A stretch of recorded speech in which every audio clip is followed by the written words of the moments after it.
नमस्कार भारतवासियों, real fact में आपका स्वागत है। सभी भारतवासियों को हमारी ओर से गणतंत्र दिवस की हार्दिक शुभकामनाएं।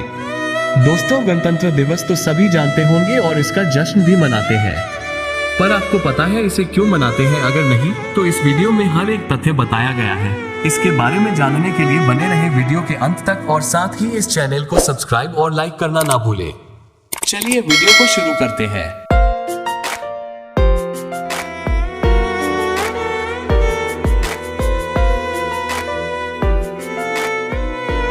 हर साल 26 जनवरी को दिल्ली के पास पूरे देश का दिल एक साथ धड़कता है। अपना भारत गणतंत्र दिवस मनाता है, एक उत्सव जो हमारे लोकतंत्र और संविधान की महानता को दर्शाता है। इस भव्य समारोह में रंगारंग कार्यक्रम होते हैं, राष्ट्रगान गूंजता है और आनंद का सैलाब बनता है। हर भारतवासी इसमें शामिल होना चाहता है। यही वजह है कि गणतंत्र दिवस सिर्फ एक राष्ट्रीय अवकाश नहीं बल्कि एक राष्ट्रीय पर्व की तरह मनाया जाता है।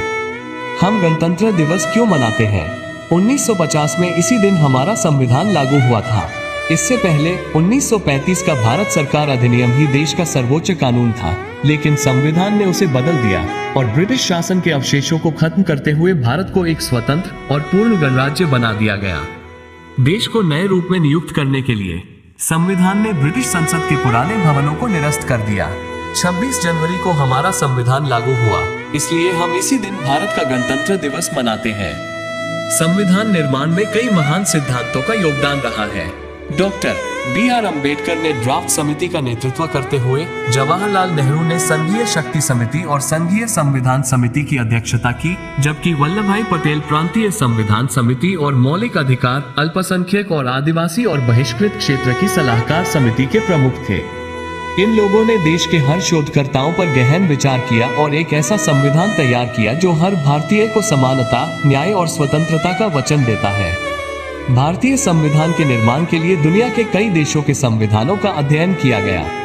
Britain, America, Ireland, Australia, France, Canada, Soviet संघ, जर्मनी, दक्षिण अफ्रीका और जापान के संविधानों की प्रेरणा ली गई। ऐसा ही एक संविधान तैयार किया गया जो भारतीय मुद्रा और खंडहर के संग्रहालय हो। 26 जनवरी का दिन सिर्फ एक अवकाश नहीं है, बल्कि हमारे संविधान के प्रति कृतज्ञता और सम्मान व्यक्त करने का अवसर है। इस दिन हम आजादी और लोकतंत्र के प्रतीक हैं, जो हमारे संविधान ने हमें प्रदान किया है।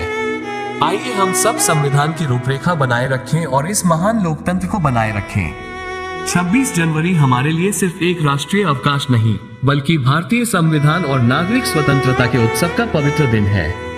इसी दिन 1950 में भारतीय संविधान लागू हुआ, जिस देश को एक स्वतंत्र गणराज्य के रूप में स्थापित किया गया और लोगों के लिए, लोगों द्वारा भावना के साथ पवित्र सिद्धांत की स्थापना की गई। भारतीय संविधान एक विशाल दस्तावेज है जो भारत सरकार और उसके नागरिकों के अधिकार, सिद्धांत और शासन व्यवस्था को परिभाषित करता है।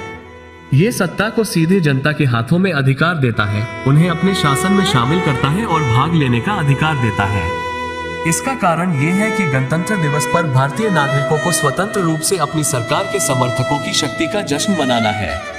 इसलिए ये राष्ट्रीय अवकाश न केवल संवैधानिक निर्माण की ऐतिहासिक घटना का स्मरण कराता है, बल्कि भारतीय लोकतंत्र और नागरिक स्वतंत्रता की जीत का भी प्रतीक है। ये याद दिलाता है कि हम एक ऐसे राष्ट्र का हिस्सा हैं जहां लोकतंत्र और कल्याणकारी मूल्य सर्वोच्च है। 26 जनवरी के दिन हम उन महान नेताओं को श्रद्धांजलि देते हैं जिन्होंने हमारे महान संविधान को बनाया और हमें यह अनमोल अधिकार दिया।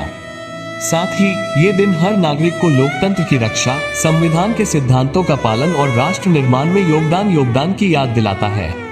हम एक गणतंत्र हैं जहां सत्ता जनता के हाथों में है। भारतीय संविधान हमारी अधिकारिता और स्वतंत्रता की रक्षा करता है। लोकतंत्र जिम्मेदारी हमारी है, हमें अपनी रक्षा करनी चाहिए। राष्ट्र निर्माण में हमारा हर छोटा बड़ा योगदान महत्वपूर्ण है। आइए सामूहिक संविधान के ढांचे और लोकतांत्रिक ढांचे को बनाए रखें ताकि हमारे महान राष्ट्र को और मजबूत बनाया जा सके। भारत गणतंत्र दिवस शौर्य, संस्कृति और राष्ट्रीय गौरव का उत्सव। भारत का गणतंत्र दिवस सिर्फ छुट्टी का दिन नहीं है, बल्कि अपने देश की मिट्टी के दर्शन को महसूस करने का पावन अवसर है।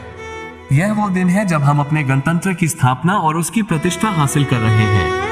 26 जनवरी को पूरे देश में उत्साह से मनाया जाता है, लेकिन दिल्ली का कर्तव्य पथ केंद्र बिंदु बन जाता है। इस भव्य पथ में भारत की सैन्य शक्ति, सांस्कृतिक विविधता और नारी शक्ति के दर्शन होते हैं। ये परेड राष्ट्रपति के उद्घाटन समारोह में आयोजित की जाती है। ये परेड केवल देश की सैन्य सेना का प्रदर्शन नहीं करती है, बल्कि देश के लिए अपनी जान न्यौछावर करने वाले शहीदों को भी श्रद्धांजलि देती है। वीरता पुरस्कारों के माध्यम से प्रदान किए गए इस समारोह में सैनिकों, नागरिकों और बच्चों को सम्मानित किया जाता है, जो कि हर कौशल में साहसिक कार्य का परिचय देता है। पहली बार परेड में बड़ी संख्या में महिला सैनिक अपने सतीपटल से जमीन पर उतरेगी। देश की रक्षा में उनकी बहुल भूमिका को दर्शाते हुए ये दृश्य हर किसी के दिल को गर्व से भर देगा। इस बार 100 महिला कलाकारों का एक समूह भारतीय वाद्य यंत्रों के मधुर स्वरों से परेड की शुरुआत करेगा। शंख, नाद, स्वम, नागाड़े जैसे पारंपरिक वाद्य यंत्रों की रुनझुन हर भारतीय की आत्मा को झकझोर देगी। इससे पहले कभी भी परेड की शुरुआत इस अनूठे कॉन्टेस्ट में नहीं हुई है। परेड में पहली बार त्रिसेना का एक संयुक्त महिला दल अनुकूल पथ पर मार्च करेगा। अर्धसैनिक सेना का दल भी बड़ी संख्या में महिला पूछताछ से बनेगा। रक्षा सचिव श्री गिरिधर अरामाने ने कहा, इस साल के गणतंत्र दिवस पर महिलाओं का सबसे शानदार प्रतिनिधित्व दिखाई देगा। सुबह 10:30 बजे शुरू होने वाला परेड बंद 90 मिनट तक।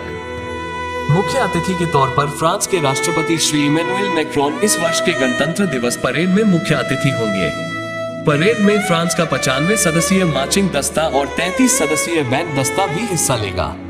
भारतीय वायुसेना के विमानों के साथ एक मल्टी रोल टैंकर ट्रांसपोर्ट विमान और फ्रांसीसी वायुसेना के 2 राफेल विमान फ्लाई पास्ट में भाग लेंगे। गणतंत्र दिवस न केवल देशभक्ति का अवसर है, बल्कि भारतीय संविधान में निहित आदर्शों और सिद्धांतों की याद भी दिलाता है।